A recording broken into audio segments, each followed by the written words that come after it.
যেই উপদেষ্টার এপিএস 400 কোটি টাকার মালিক হয়, সেই উপদেষ্টা একটি অন্তর্বর্তীকালীন সরকারের উপদেষ্টা থাকতে পারে না।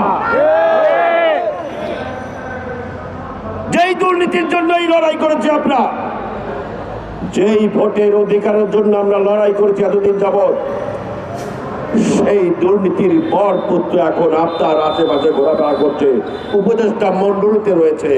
এই দুর্নীতিবাজদের দিয়ে আপনি নিরপেক্ষ নির্বাচন করতে পারবেন বলে মনে হয় না।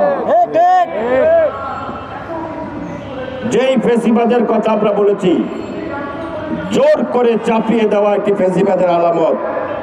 আজকে আপনি জোর করে কিছু উপদেষ্টা জোর করে তাদের লোকজনদেরকে টাকা পয়সা ইনকামের জন্য মাঠে ছেড়ে দিয়েছে এজেন্ট হিসেবে। আপনি খবর নিয়ে দেখেন, আপনার লোকেরা কমিশনার বানায়, আপনার লোকেরা ডিসি বানায়, আপনার লোকেরা পোস্টিং দেয়, সচিবের পোস্টিং দেয়।